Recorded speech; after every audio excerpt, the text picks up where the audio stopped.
We'll call to order the regular Board of Supervisors meeting for Tuesday, December 4th, 2012. We will start with the invocation by President Rajan Zed from the Universal Society of Hinduism. He has come all the way from Reno to do this. He's very pleased to have him. And the Pledge of Allegiance by Supervisor Ba.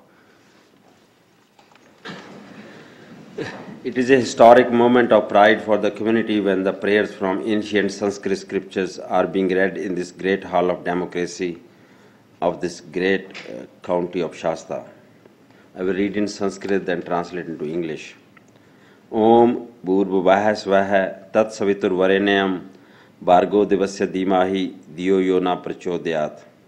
We meditate on the transcendental glory of the Deity Supreme, who is inside the heart of the earth, inside the life of the sky, and inside the soul of the heaven.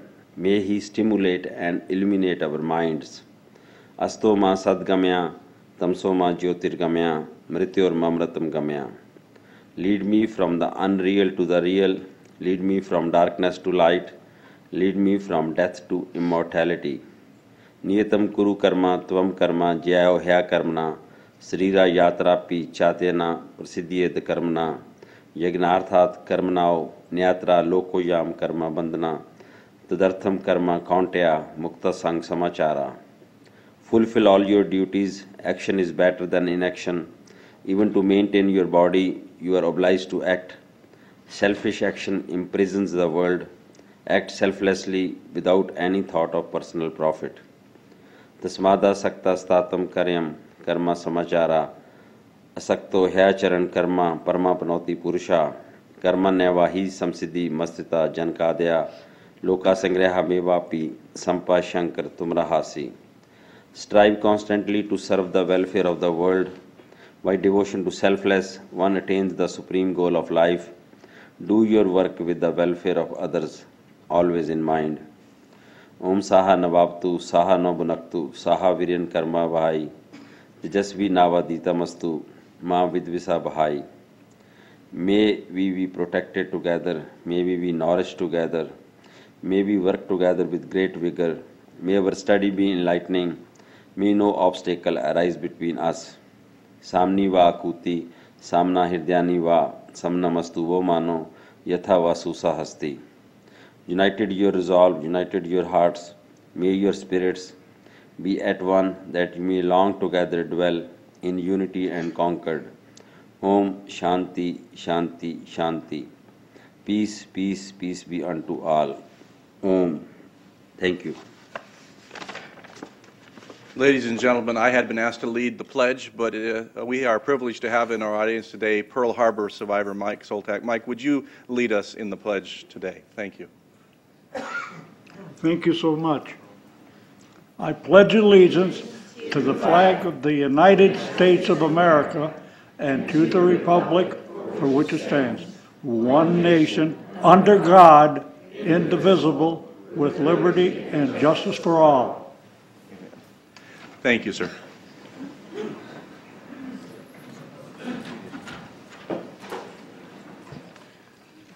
Thank you, President Zed. Thank you, Mike, for the pledge. The next item of business is the public comment period. Those who wish to speak are asked to come forward and give their name. Each speaker is allocated 3 minutes to speak. Comments should be limited to matters within the jurisdiction of the board. Pursuant to the Brown Act, action or board discussion cannot be taken on open time matters other than to receive the comments and, if deemed necessary, refer them for appropriate follow-up or future meeting. I have one speaker this morning, and that's Randall Faulkner.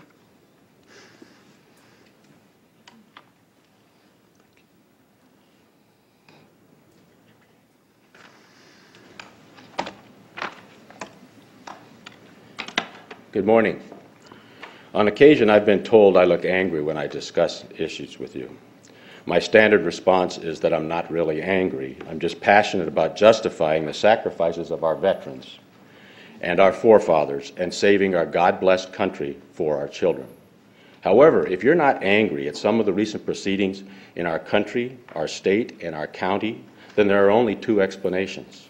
Either you're not paying attention or you're personally benefiting from those proceedings. In October, I spoke to you about 5 issues facing the new Shasta County Auditor and cited an observation regarding California Government Code. Instead of addressing the facts of what I actually said that day, I was verbally assaulted, especially by Mr. Ball, who falsely claimed everything I said was absolutely incorrect and without any merit. Mr. Ball, I want to publicly reiterate my formal offer to you. Let you and I have a respectful, recorded public discussion regarding the facts of the Shasta County Auditor's Office. An elected public servant, afraid to let his constituents judge the truth and falsehood in an open forum, is an elected official afraid of the people. I find it noteworthy that when some people are confronted with facts that don't support their personal opinion, or as in Mr. Ball's words, their personal friend, they often resort to emotional attacks on the messenger. This is the crux of our political problem today. It's apparent that many, if not most, of our public servants put their personal friendships above oath and their duties and responsibilities to the citizens who elect them and pay their salaries. The people of Shasta County don't know how widespread this good old boy network extends in county government, but we're taking notes. For these good old boys to ignore multiple grand jury reports, hide the Rose Accountancy report, refuse to insist on internal audits and a fraud detection and deterrent program, even in the face of actual fraud in our Sheriff's Department, and to selectively enforce laws regarding fair political practices and the destruction of private property is shameful. There are only 2 possible explanations of this board's refusal to act on or even acknowledge the deficiencies in the auditor's office for over 12 years. Either this board has been woefully misinformed or the good old boys are benefiting from these deficiencies. There's much evidence to show that this board is not misinformed. In future board meetings, citizens will readdress some of the evidence regarding our Shasta County Auditor's Office. Much will come directly from previous grand jury reports and the Rose Accountancy report. Why are these issues important? Because the Shasta County Auditor's Office is the citizen's fiscal watchdog and is virtually the only avenue to obtain transparent, accountable, responsible, efficient, and effective county government. I sincerely thank our veterans and our forefathers for the opportunity to speak to this board. Thank you, and God bless. Okay, that's all the requests I have to speak at this time. We'll move on to the regular calendar.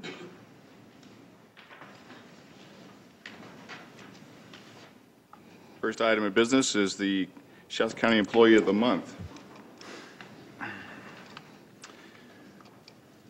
Now, therefore, be resolved that Ms. Janet Brashears, Lieutenant, the Sheriff's Coroner's Office, is hereby named Shasta County Employee of the Month for December 2012.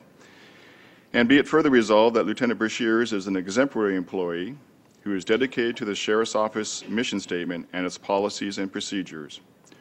She is compassionate to the needs of the citizens she serves, as well as to the needs of her department. Lieutenant Brashears strives to always do the right thing for citizens of our community, for her department and her staff. She is an outstanding employee and well-deserving of the Employee of the Month recognition. Second. Been moved and seconded. All in favor, please say aye. Aye. Sheriff Basenko. Good morning, Chairman Modi, Tom Basenko, Sheriff, members of the board. Thank you very much for that resolution and recognizing Lieutenant Brashears for her duties. She is very meticulous in the things that she does with a keen eye for attention to detail. She always considers putting the Sheriff's Office in a most positive light. She also has some additional responsibilities in overseeing our Sheriff's Civil Unit and the Sheriff's Animal Control Unit in addition to her duties at the Coroner's Office. At her duties at the Coroner's Office, it is a very difficult job at times in dealing with death and the family members and notifying them, and she does so with professionalism and a lot of empathy for the family members who are grieving at a time of a loss of a loved one. Janet, could you come on up here, please? So thank you very much for that recognition, and she was nominated by her colleagues and peers for this Employee of the Month for Shasta County.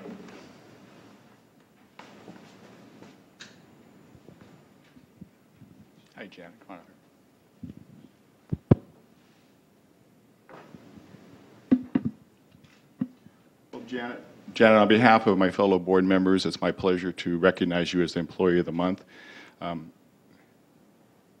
As the former police chief, we have an opportunity to work on different situations in the past, and certainly to have you involved in different things at the police department as well as the sheriff's office. And I wholeheartedly agree with the comments that were made, and I'm pleased that your peers recognize you for your work. You certainly are an outstanding employee, and certainly are dedicated to providing the services to our members of our community with the compassion sometimes that's needed, as well as the forthrightness that you do. And so it's really my pleasure to recognize you today as the Employee of the Month. Congratulations. Thank you very much.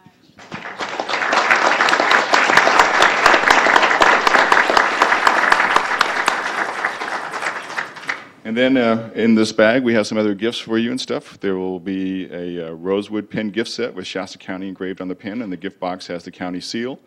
There'll be a DVD of the presentation presented to you courtesy of Shasta County. There's a $25 gift certificate donated by the Mid-Management Bargaining Unit to the Olive Garden Restaurant, a $25 gift certificate donated by the Department Head Forum to Outback Restaurant, and a $40 gift certificate to the local restaurant donated by the Deputy Sheriff's Association. And we certainly want to thank all those groups that have provided these recognitions and gifts to you. And now, would somebody like to introduce, or anybody like to say a few words? Yeah.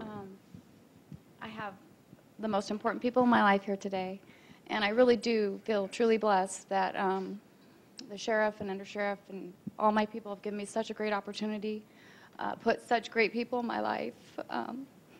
I love where I work, I love the people I work with, and I have the most amazing family ever, and I'm just proud to be part of such a wonderful community and organization. So I appreciate those who nominated me, and all you have stood through all the hard times we've been through. So I love every one of you. Would you like to embarrass your family and introduce Yes. me? First, I have the most amazing giving mother ever, Norma. She also worked for the Sheriff's Department in the past, and love her so much. She's taught me to be very loving and giving. Then my amazing daughter, Nicole, who is so driven and so compassionate and so positive. I've learned so much from her. And then the most wonderful man in my life, Scott, who also works for the county, and truly a positive person and a great influence for me. So that's my family, and then my extended family, all of my sheriff's office, coroner staff, civil staff, sheriff, undersheriff, captains. I feel like they're my family as well.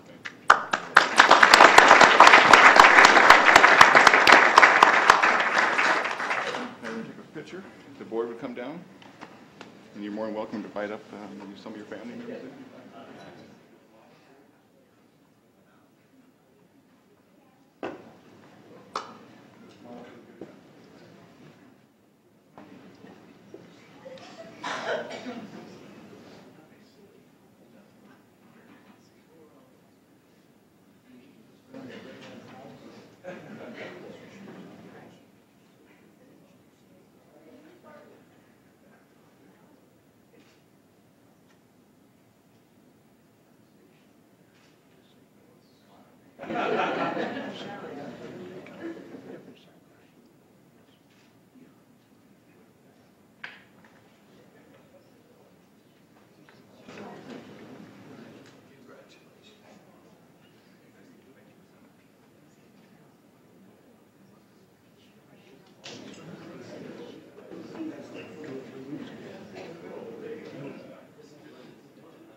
Thank you. Next board matter is a certificate of recognition, expressing our appreciation to Ruth Huey for her service on the Shasta County Commission of Aging. Is Ruth here or her family? Oh, good. Thanks. Supervisor Hartman will do this one. Great. Can you guys, you want to come down to the podium, please?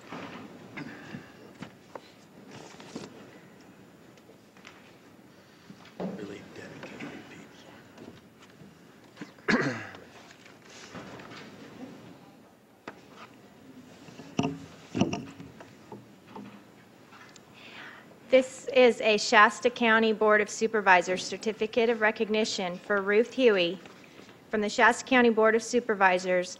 Hereby recognize and congratulate Ruth Huey for serving more than 22 years on the Commission on Aging Board of Directors, presented this 4th day of December 2012. And it's signed by all 5 board members. Thank you.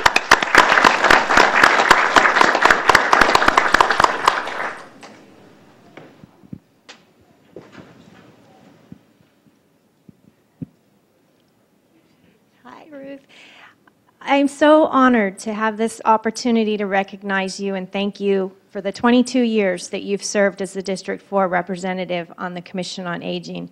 You always, every time I see you, have a wonderful smile. You're so involved and so concerned about the citizens of Shasta County, and we really appreciate all that you've done, and thank you for your many years of service to our community, and we wish you well.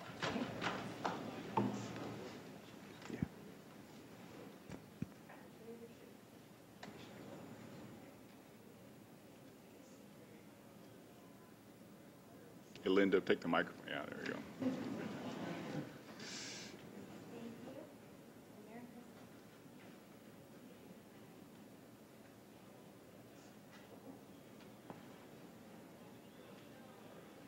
Thank you, Ruth.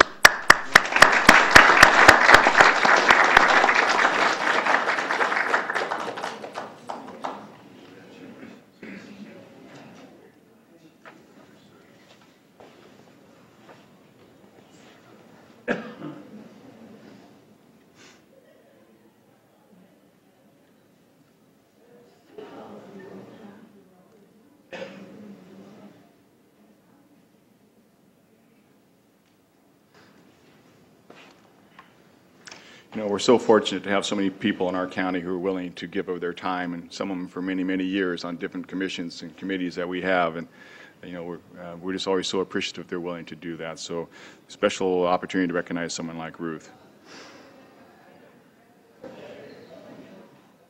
Next board matter is considering a proclamation which designates December 7th as Pearl Harbor Remembrance Day. Pearl Harbor Remembrance Day, December 7, 2012. Whereas on December 7, 1941, a date which will live in infamy, nearly 200 Japanese aircraft attacked Pearl Harbor, Hawaii.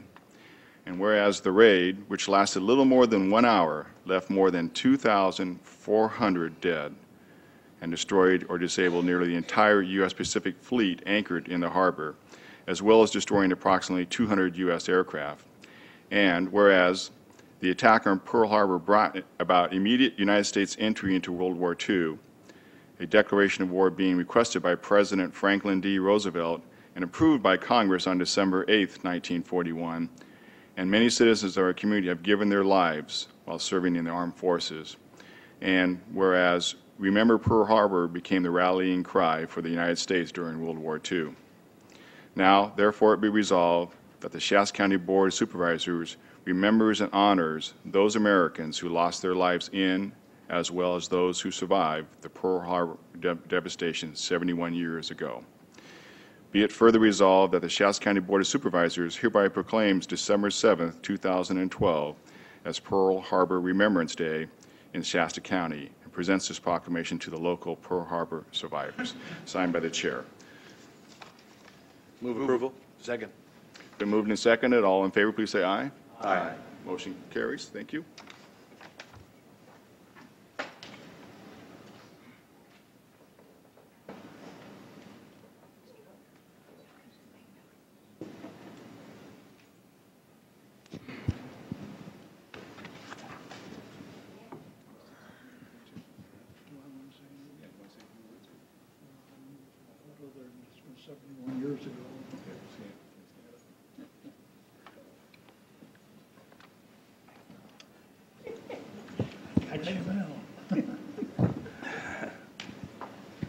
Well, gentlemen, it's my pleasure on behalf of the board to present you with this proclamation to recognize not only your service to our country, but those who served with you and those who have gone before you. Certainly a tremendous day in our history, one that we will always remember, and it's definitely an honor to recognize you and to all our servicemen and women throughout the world who serve and protect our great country every day. So thank you. On behalf of the board, I'd like to present you this proclamation.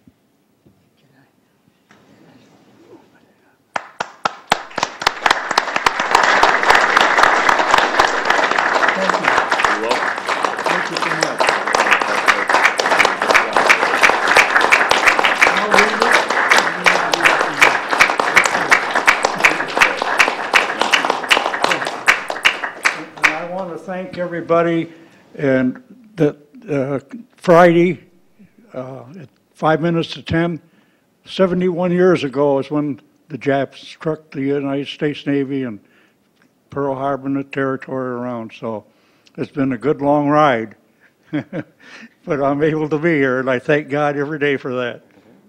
Thank you, Mike. Yeah.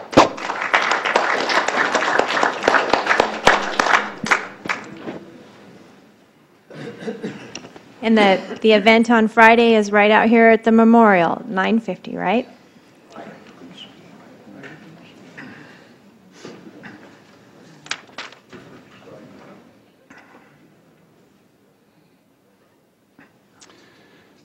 Item 4 is to receive a presentation from Carl Turner regarding the Vietnam Veterans Monument. Supervisor Baugh. Thank you, Supervisor Modi, Chair Modi. I was contacted by Mr. Turner and looking for an opportunity to inform the public about their desire to build such a memorial, and it's a privilege to welcome you, sir. Thank you. My name is Carl Turner. I'm a volunteer at Northern California Veterans Cemetery. The project I'm volunteering on is a Vietnam Veterans Monument entitled Hope. I'd like to show you a short video clip of this. Carl Turner, a Vietnam combat veteran. In 2010, our local state veteran cemetery asked me to design a monument dedicated to Vietnam veterans. The state has approved my design and donated land at the Northern California Veterans Cemetery in Igo, California, about 10 miles west of Redding. The 20-foot tall sculpture I call Hope depicts an inbound medevac helicopter with 2 men running under fire carrying a stretcher holding the wounded. This reflects the strongest memory I have of Vietnam. We've established a dog tag plaque program. Donors of $250 will receive one of a pair of dog tag plaques dedicated to their veteran. The second plaque will be displayed along the path to the monument. Veterans will become a part of the monument, their names encircling the sculpture. Please join us in building a permanent testament to all who served our country by donating to our fundraising efforts. Sponsors will be featured on the monument's website. For more information, visit our website at www.vvmonument.com or contact me, Carl Turner, at 530-921-9333. Email veteransmonument@gmail.com. We all need hope. Thanks for your support.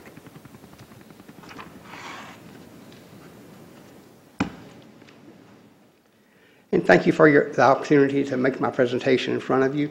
The video is the making of this miniature. This is a miniature of the 20-foot monument that will go out at the Veterans Cemetery. Last month, the Classic Cafe sponsored a fundraiser for us. We had a spaghetti feed and a raffle and auction at the Vet Hall. We raised close to $10,000 in private funds. Our intention is all of this monument will be paid for with private donations. We've contacted the state. Earlier in the year, Assembly Bill 2470 was presented in committee now to designate this sculpture as a California State Vietnam Veteran Memorial. I've been to the city, made a presentation, asked for their support. I'm here to the Board of Supervisors asking for your support. I've included a package to each of you that has a CD, the same CD we just watched. I would request that you show that to your friends and family, pass the word of what we're doing, and introduce us to people that can help us complete this project. Time is of an essence. Vietnam veterans range in age from 60 into our 90s. We're starting to die. It would be wonderful if we could do this while some of us are still around. When the Pearl Harbor Survivors Memorial was put up at the cemetery, I think there was only 5 survivors left. We can do better than that. So I would ask you to pass the word and help us get this done. Thank you very much for your time. Carl, Yes, sir. how much money do you have to raise? Roughly $300,000. That answers my question. Thank you, Carl, for taking the time. Thank you. Supervisor Foster. Thank you. Mr. Turner, I Yes, just sir. want to say, beautiful. Thank you. Thank You've you. obviously well organized and well thought out, and congratulations on your recent event. There may be more people that didn't have a chance to jot down that contact information. So for the benefit of those here and also watching in the rebroadcast, would you be willing to share that information one more time, sir? Sure. My phone number is 530-921-9333. My email address is veteransmonument@gmail.com. We have a website, vvmonument.com. I believe we have brochures, and those are they up here? I'm seeing Yes, up here. we So have brochures If up anybody here, wants to too. get a copy of the brochure, it's up here as well. So, Thank you for coming, and God bless you for your vision. Thank you. Supervisor Kehoe, are you in for 100? Yes. 100,000. 100,000, right? Oh, 100,000. Wonderful, wonderful. Thank you, sir. How about $100? I knew I'd get you quick.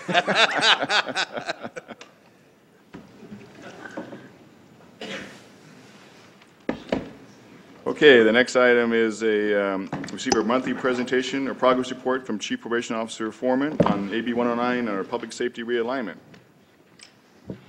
Chairman Mone and members of the board, my name is Wes Foreman. I'm the Chief Probation Officer. If you'll just indulge me a moment here, we'll see if this is all set up for us. Looks like it is. Okay, today I will be speaking in regard to public safety realignment, commonly referred to as AB 109. This report culminates 13 months worth of time implementation of realignment. These numbers go through the end of October.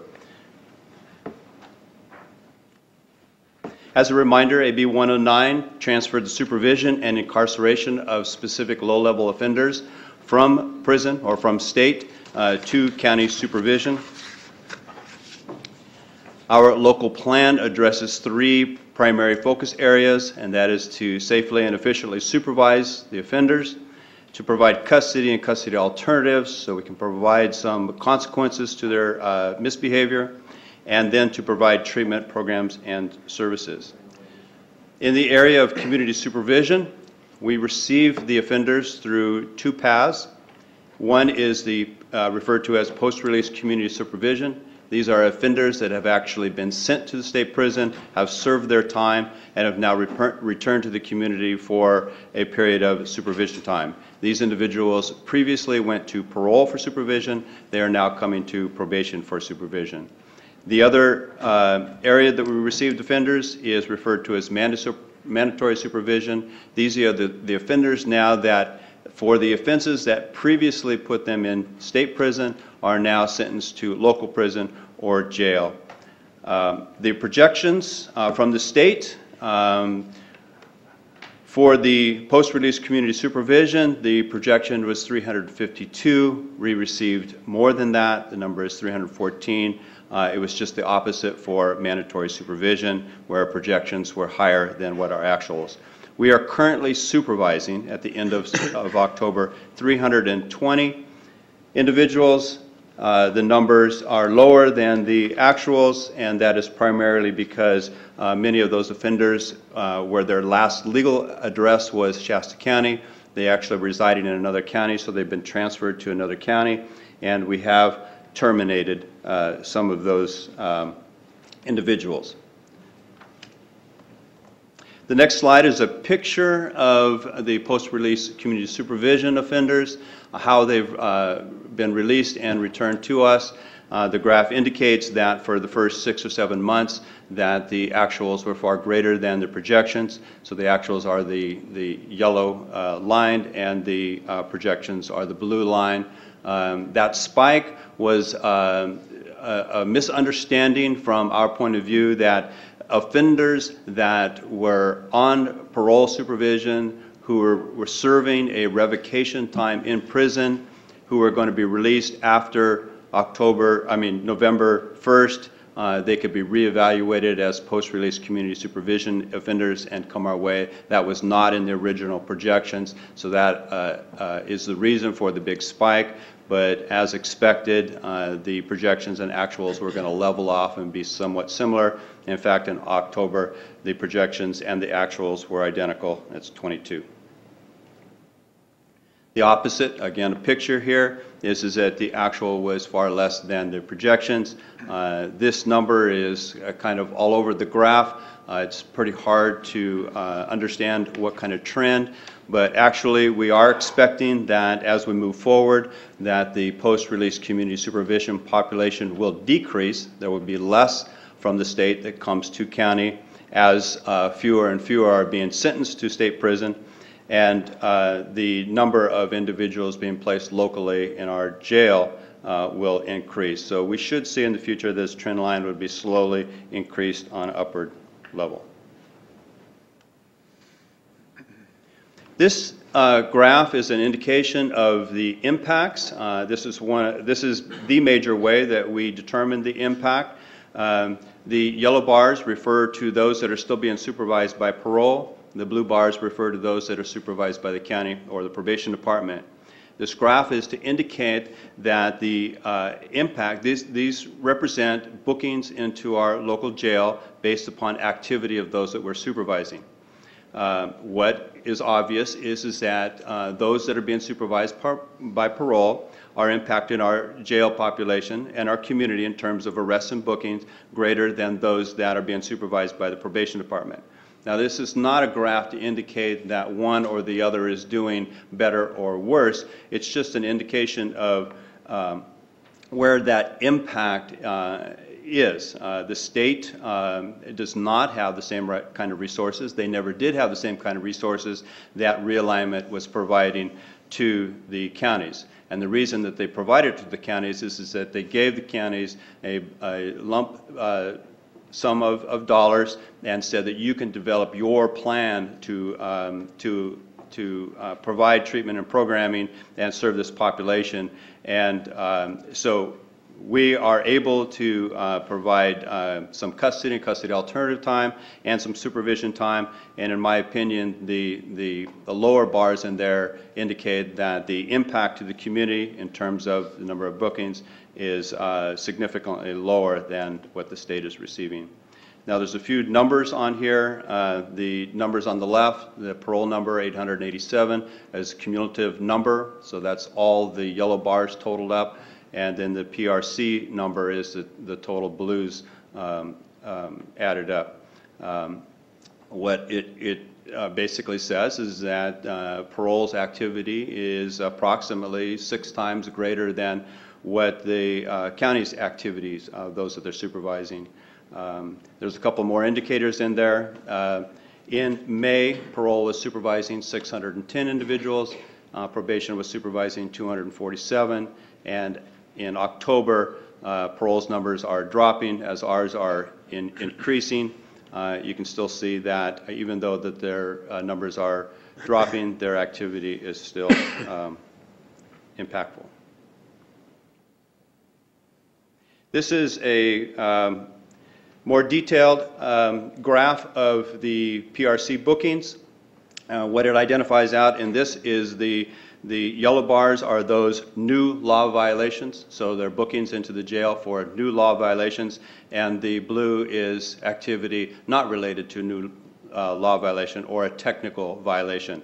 Technical violation would be not showing up to visit their probation officer, not showing up for programs. So those would be 2 kinds of examples. What it indicates is that that that's almost even in terms of the numbers of bookings for technical violations versus new law violations. The yellow bars actually equal a little bit less. On the top two bullets, I put a percentage amount on an average for every month that we're supervising individuals. 4% of those are being arrested and booked into the jail. Less than 4% are being arrested and booked into the jail for technical violations, and less than 3% on a monthly average for new law violations. As a comparison, another chart doing the same thing. For technical violations, it's up to almost 10% for technical violations for the parole individuals being supervised, and up to almost 6% for the new law violations.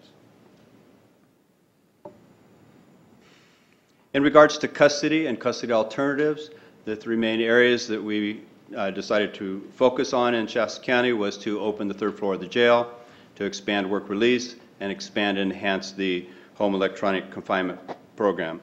I'm going to talk about one aspect of this, opening of the floor, and indicate to you how the efforts that the Community Correction Partnership and the opening of the jail has had on our failures to appear in court.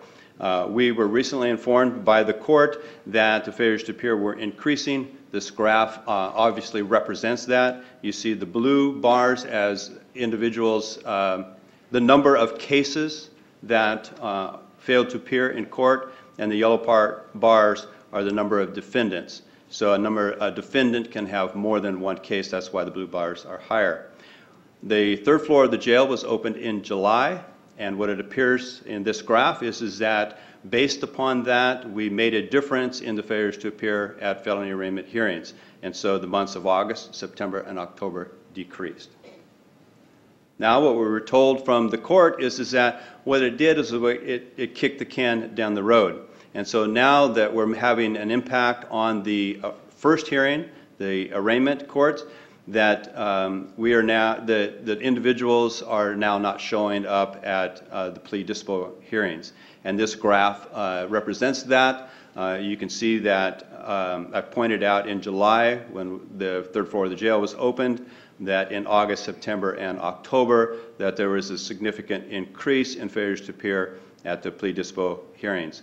Now, we are currently working with the courts to provide a pretrial service program. We're going to refer to it as supervised release program. We hope that by putting that into play that we can actually mitigate this problem too. So these two slides represent that the efforts from the Community Correction Partnership and our plan that we can actually look at problems and make a difference. And the sheriff will talk a little bit more about the work release program and the numbers for those that are in custody. I'll represent a little bit the home electronic confinement program. We're currently at 53. Our max number is 100. We are slowly moving towards that, but as I indicated in past presentations, that one of the difficulties was that we had purchased in the past and we're using 100 landlines, meaning that our electronic monitoring devices were hooked to phones, hard phones in the homes. And as that technology slowly goes away and people move towards wireless devices, handheld cell phones, that those devices were becoming obsolete. So we are moving towards a GPS contract, and that contract is essentially complete. We just have a few more details, and then that will be done. We circulate it around the county, and that will give both the sheriff and the probation department greater opportunity to maximize the use of the home electronic confinement program. Our intention is that the sheriff will have the ability to manage his sentenced population for alternative custody situations. And as we move towards a pretrial program with the courts, that probation will be primarily responsible for pre-sentenced, and that will maximize not only the use of the equipment, but provide greater capacity for alternative custody. In the area of treatment program and services, This one's kind of special for me because in all the years that I've worked in probation, there has been little to no money provided for adult services in the areas of treatment and program services. And so with the realignment program, the opportunity was there. Our current plan addresses this. I can assure you that all of the individuals that are receiving a high risk on our current risk assessment score are receiving a needs assessment.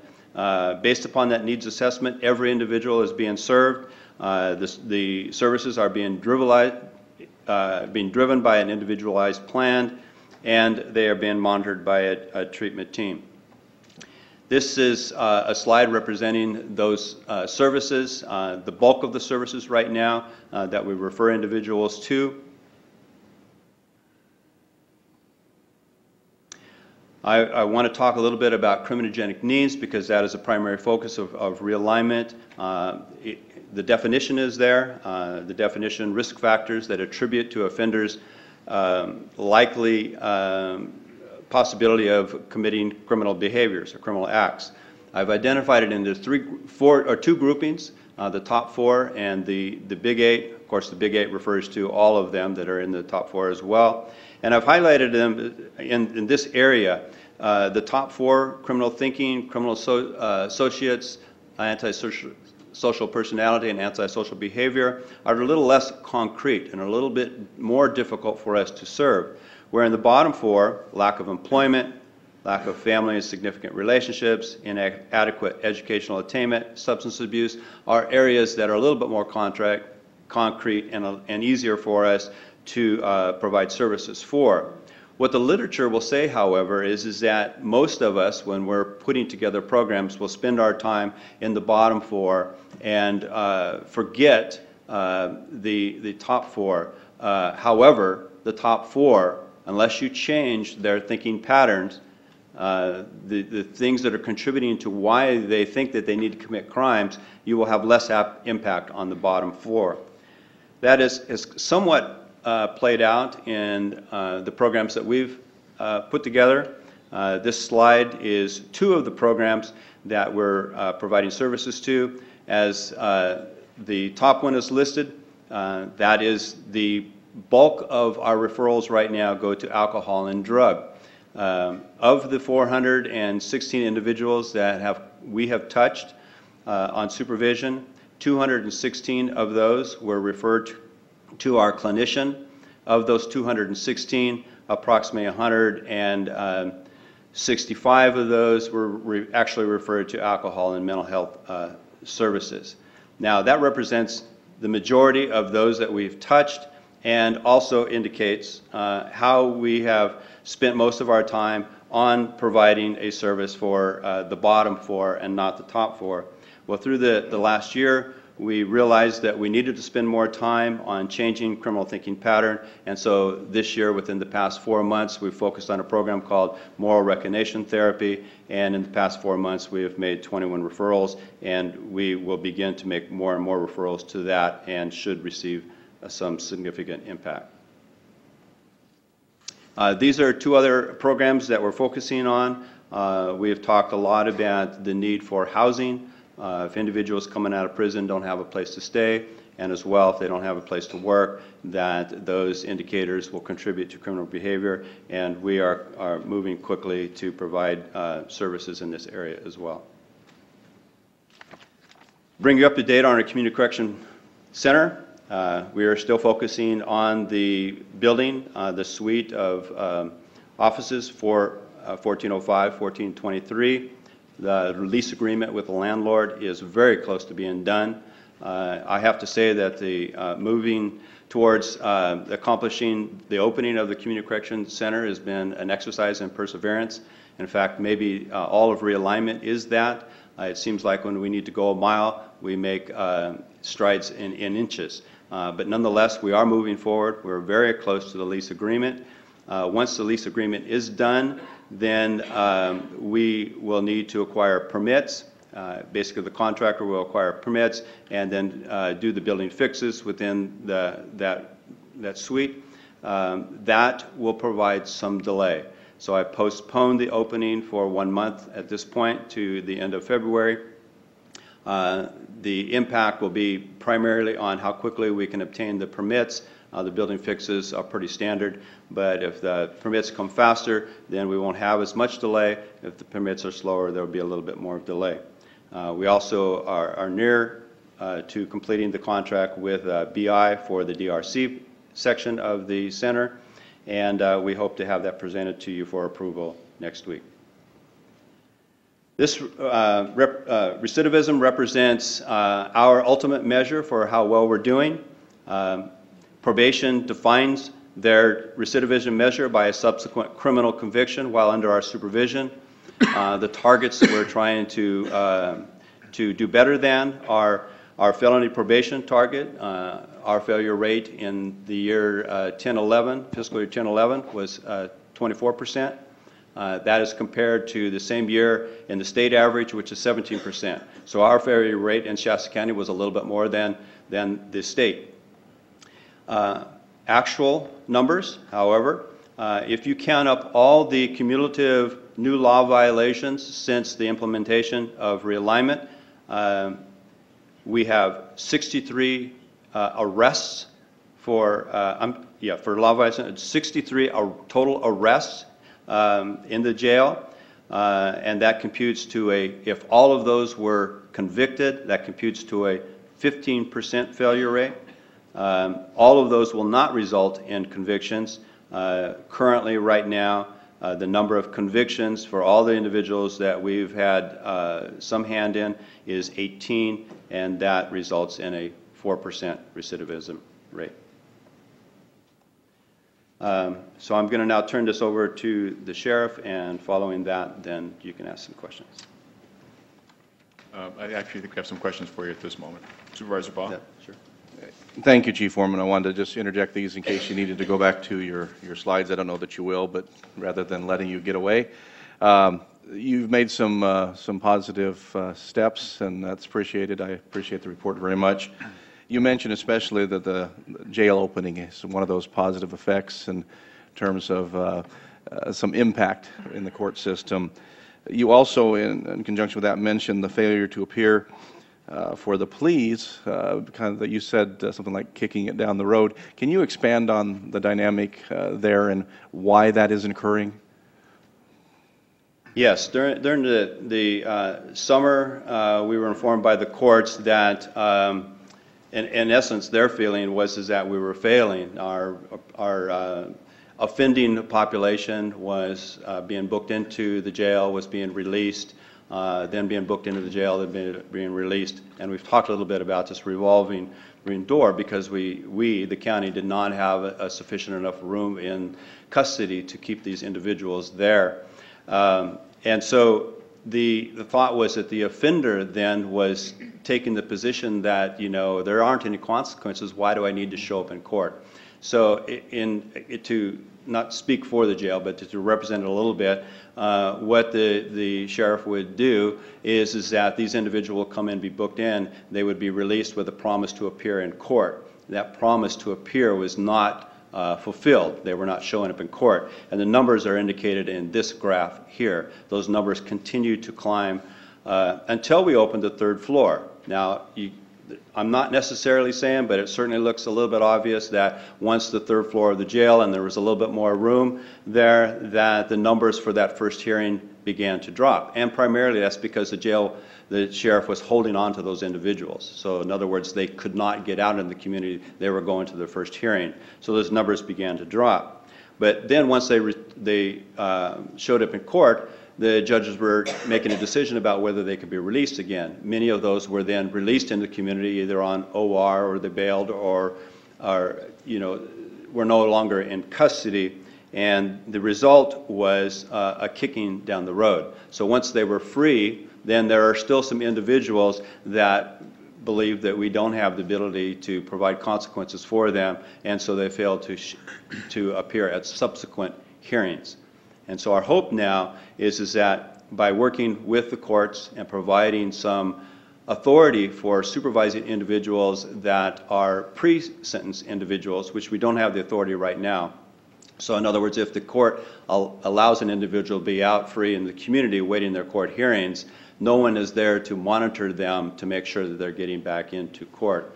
If the court will work with us on a program, a pretrial release program, then probation will be able to provide some supervision. We'll insist in reducing these numbers down, making sure everybody gets into court, and therefore the sentencing can be handled. The result is if they're sentenced, then they will come out to our supervision. They'll be provided with programming and services, and it will make a difference at that point. Thank you very much for the clarification. You also mentioned the GPS contract pending. What type of numbers are you expecting once that contract is completed? Excuse me, he was talking in my ear. Can you? That's okay. On the again? GPS contract pending, what type of numbers do you anticipate being able to monitor once that contract is completed? We added 50 devices, GPS devices, to the contract, so we will have 100 of our landlines. Well, there's still people that do use regular phone lines, so we'll be able to use those pieces of equipment. But we also have 50 GPS devices to use with cell phones, and so the total number will be 150 individuals that we can allow in our custody. Thank you. And one last question. You mentioned the anticipated delay for possible improvements to the correction center. What type of improvements are we talking about, and how extensive will that be?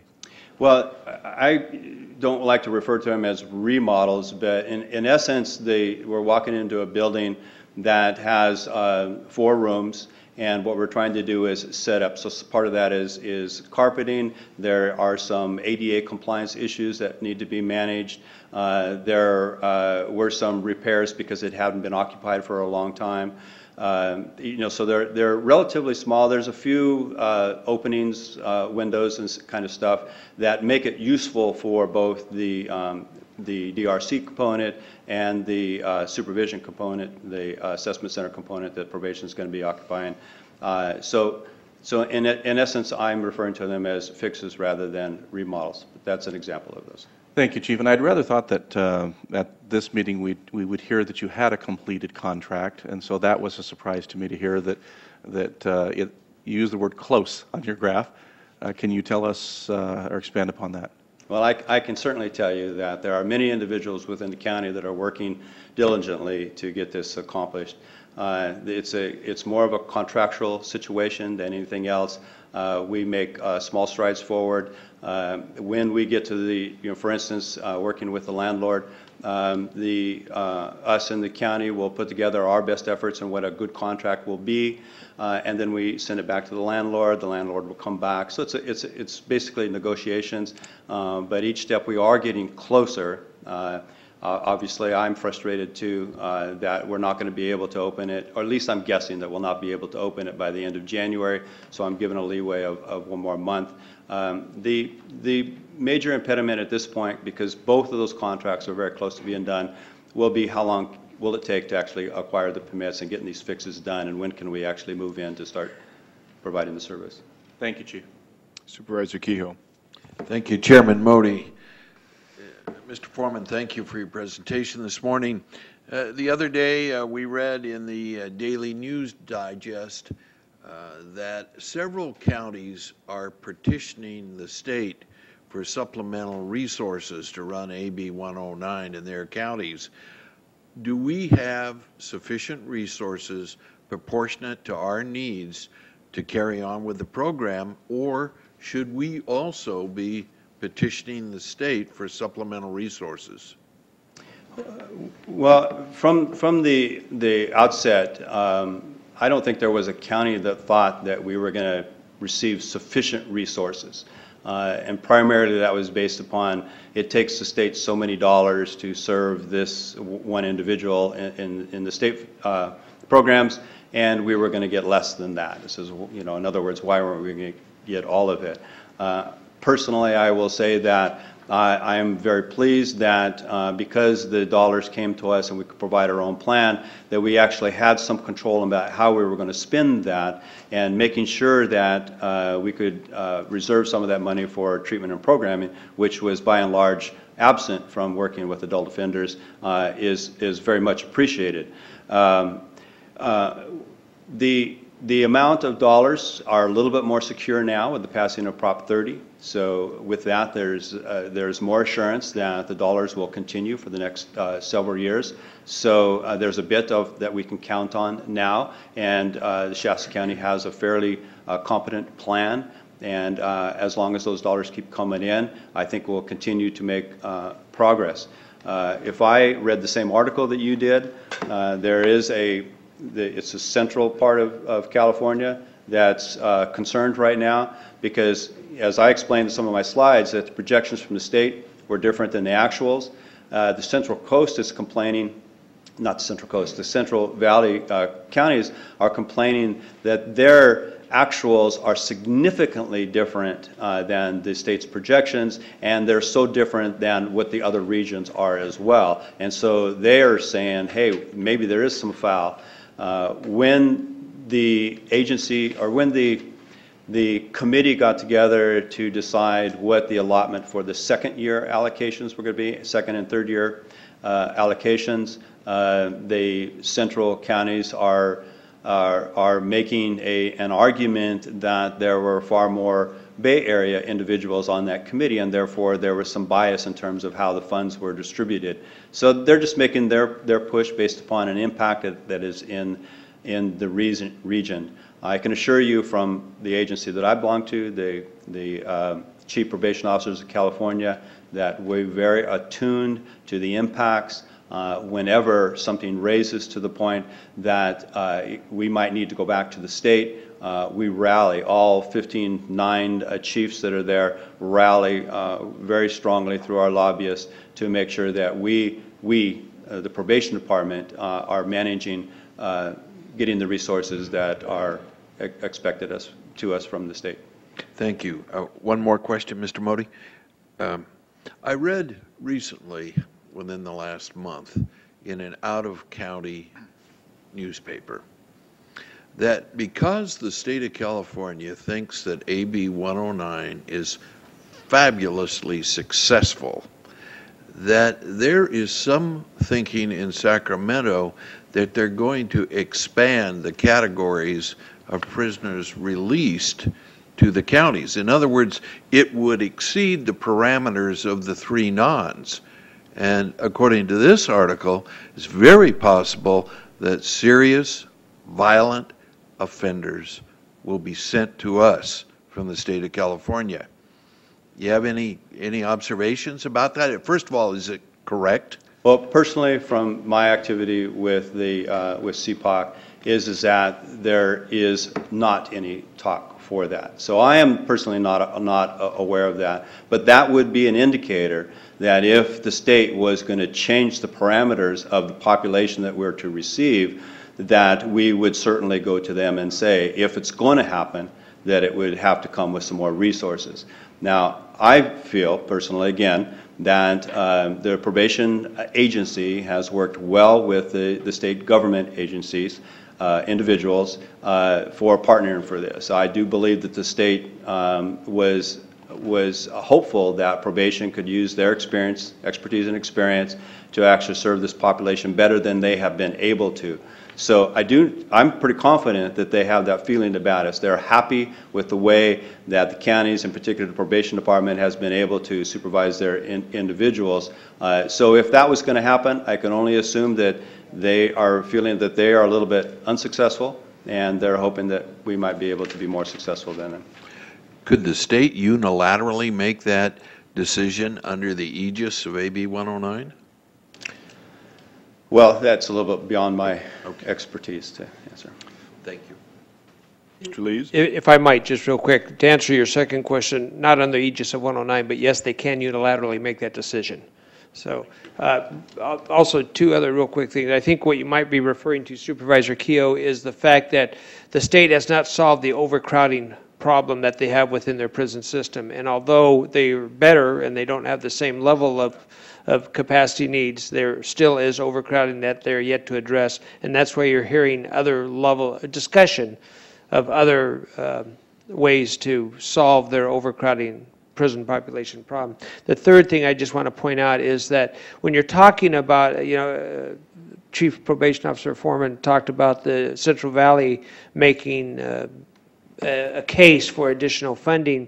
Understand that what they're talking about there, and we get this from LA and we get this from the Bay Area, and this happened once already, that they're talking about not additional funding, but a reallocation of those funds that have been distributed. So whenever you're talking about a reallocation, it comes from somewhere else. No different than our own county funds. When we spend money on something, it's coming from somewhere else. So when they're talking about additional funding, they're talking, at this point, they're talking about a reallocation of how the 109 funds have been distributed, which indicate that if Fresno needs more and they have a case for that, and the committee decides that's what's going to happen, it will have to come from somebody else. And that's just something to... Well, do we fall into that category as somebody else? Yes. And actually, that's exactly what happened the first go-around. There was, when the dollars were first allocated, L.A. and San Francisco made a big, appeal for more money. And I remember I was on the conference call with the L.A. CAO, and he says, basically, we have the case to make that we're not getting the money we should. And our allocation was actually reduced. Now, so we've already actually had it reduced a bit. Now, I still think it was a good, solid allocation, so I'm not complaining about that which we have received. Is it enough? It never will be enough. But certainly, I'm not complaining about that which we've received. But it's just, I think you have to, keep in mind that when they're talking about somebody else getting additional money, it's not more new money. It's a reallocation of what is there, and it comes from somebody else. Thank you. I have one more question for Chief Foreman. Chief, you showed the figures of the people being released to come back from supervision, and I think I just need to reiterate to the public, and for you to do it, I think, is we've heard on a number of occasions and recently received some emails, I think all of us got the email indicating that, all these people are being dumped back into Shasta County from all over the state. But I think they need to recognize that these are people who Shasta County sent to prison, and we're going to come back to us at one point or another. We're just getting them quicker under this program. Well, just to say that a little bit differently, we're not getting them quicker either. Okay. The individuals that are coming back to Shasta County prior to realignment were those individuals that were sent to prison, served their time, and then came out under parole supervision. Nothing has changed in terms of how fast they're coming out. The only change is that a portion, the bottom end of that portion coming out of the state institution is coming to the county, to the probation department, to be supervised. So they were always in our county. It's just a matter of how we're supervising them and how well we're doing. Okay. I think it's just important to recognize, although there is a possibility, as you just brought up, that maybe something will change, but just for people to recognize that right now, it's the people we sent that we're getting back. And that's what's occurring. Supervisor Keogh, one more comment? Thank you, Chairman Modi. I believe your observation is factually correct, but in my mind there is a substantial change. And it's simply this, Mr. Foreman, because of the public's awareness of AB 109, people in our community have become more cognizant about the people leaving state prison and coming back to Shasta County. Heretofore, before AB 109, I don't think people realized or appreciated that. So that is a paramount change in my mind. It is very true, and it is scary for the community to have more of an awareness that these individuals are in our community. And throughout these monthly presentations, one of my hopes was to not diminish the fact that these individuals do come out and potentially commit other crimes. Is that you have a county department, you have the community correction partnership that is trying to manage this population to the best of their ability.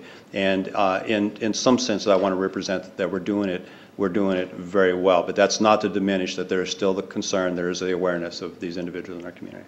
Thank you. Thank you, Chief Foreman. Sheriff Bosenko. Good morning, Chairman Modi, members of the board. Mr. Keogh, in response to your question that Mr. Lee's answered, he is spot on in regards to that funding aspect of it. And the short answer is no, it's not enough money for here locally and for many of the counties when it regards contract beds for incarceration of the individuals, care of those individuals for medical costs, and they're a high-risk population due to many of them with alcohol, drug abuse, sometimes both, and mental health care needs just in addition to their normal medical needs. And then again with compliance with supervision of them, whether it comes from the Sheriff's Office, Police Department probation compliance team, or in the supervision of probation officers. So that is a concern that we are monitoring both from the CAO level through CSAC, State Sheriff's Association, and through CPOC with the Chief Probation Officers Association as well.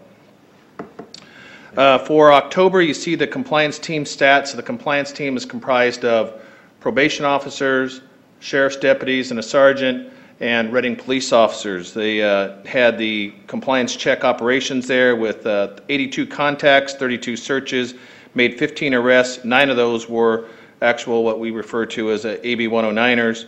And then some of those, they no longer live at their address, and that's a very common theme with some of the people that are on 109 or probation. They do move around to different households. For November, the statistics are there as well. Very similar with 53 contacts, 18 searches, and 7 arrests. 6 of those were for AB 109, and then 2 were no longer at their addresses. Statistics from Reading Police Department from January through November of 2012, RPD had made 138 contacts, and Sheriff's Office probation team had made 190 contacts. The compliance team is going to be reconfigured a little bit in a way that we'll be working with Reading PD. They'll be doing efforts in the evening hours, and Sheriff's Office probation teams will also be doing daytime operations. So you're kind of getting a little bit bigger bang for the buck and trying for the compliance of these individuals in searching. And that'll be some combination of anti-gang enforcement, the AB 109 enforcement, and sex offender enforcement as well. The jail survey, you saw earlier part of that with Chief Foreman's presentation. And again, the last bullet point there is the majority of those were made up of people that are still under state parole supervision that are coming into the facility. And also a very similar statistical data for November of 2012 with 32 parolees being brought into the facility, and that is a large concern for public safety here in our communities and in the county. And I believe Chairman Modi, you attended the seminar that we had down in Sacramento, and for Shasta County has about some of the data that was put out that Shasta County has about 2.5 times the number of parolees per capita than some of the other counties. But again, those are individuals that we have sent to prison through the justice system, and then they are coming back into the community here. Chief Foreman also touched on it. The floor was opened back up in July. It's fully staffed. The inmate population right now is at 319. There's a 381 bed capacity. We are at a 90% capacity order from the court back into the 1990s. We're running right now between 84 and 86% of that population, so really pushing the limits with that 90% cap. We do have 10 inmates that are sentenced and incarcerated in Lassen County due to the contracts that we have. 7 are in El Dorado County, and not on this slide, but we also have 4 additional inmates in Del Norte County with a contract that we have with them.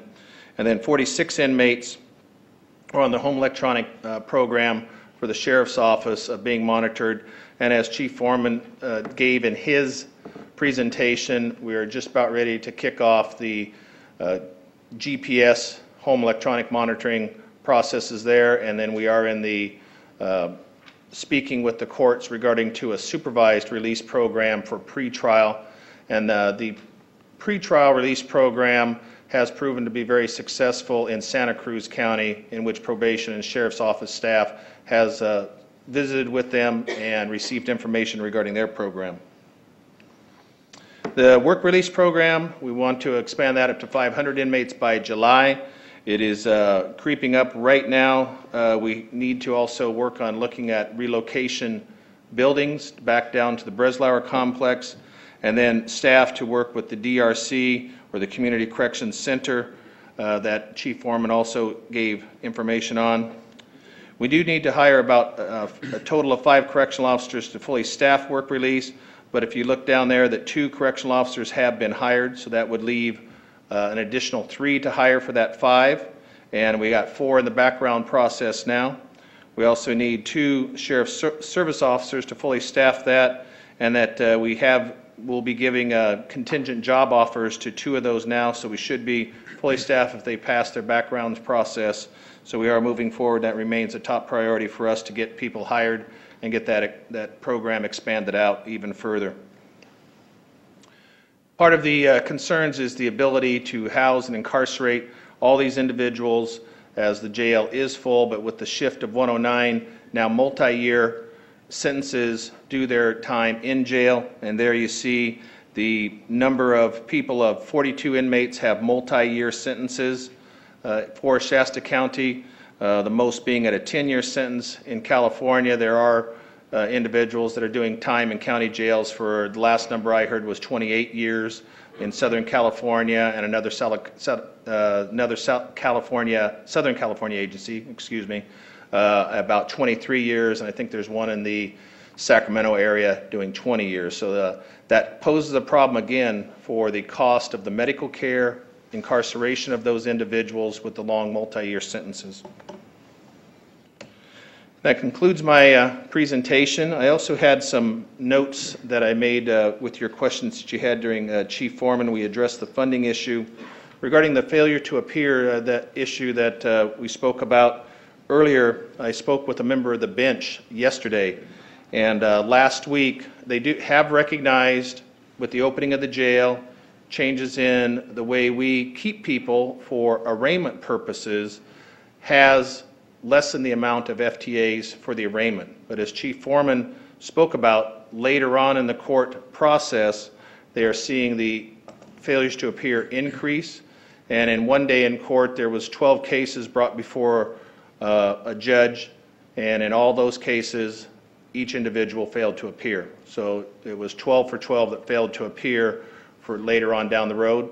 We have our compliance team, of course, all the hardworking men and women on patrol, both for all of our agencies in the Shasta County area, end up picking those people up again, maybe get them rearranged, but then they later on not appear. And we're hoping that some of the home electronic monitoring and working with the courts for the supervised release will also lessen that number down the road. The releases for the prison population that you spoke about, Supervisor Kehoe, that is a concern. About a little over a month ago, I was at a meeting with CDCR officials, and they had informed us that CDCR will not meet the benchmarks for December for prison population, nor the benchmarks for July of 13. And that puts them a little bit up against the wall with the federal court decision for their prison population levels.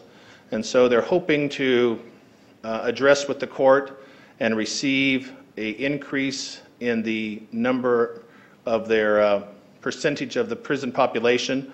They need to be at about 135 to 137% of their capacity. They're asking for an increase to 145%. Whether they get that or not, that's unknown, depends on their argument to the court. And if they don't, they'll have to have increased releases, and they could look at giving more custody credit times for those individuals to get them out of prison and return them to the counties. And that is a big concern, again, for not only myself as Shasta County Sheriff, but then statewide for all the sheriffs, because there will be an impact for everybody throughout the state of California. And there have been some amendments to AB 109 this last legislative year. They did add a number of crimes that were also going to be moved to where they do county time instead of state prison time. And so again, the legislature can change the sentencing requirements in certain crimes from prison to jail.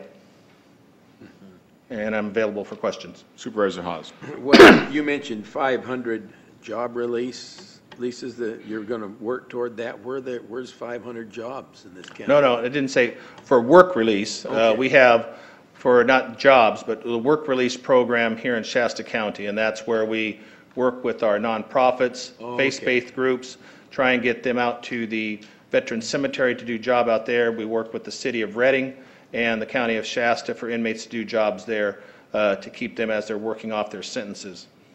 Good. Supervisor Baugh. Thank you, Chair Modi, and Sheriff, thank you also for your presentation. This is not necessarily a question for you, but a comment, and you may want to add to it. It's perhaps for Mr. Lees. It's addressing the concern again for the possibility of the state changing the, shifting the game plan again. Chief Foreman, when you were up here, you mentioned in response to Supervisor Kehoe that if that were the case, we would want to make sure we had the finances that went along with it.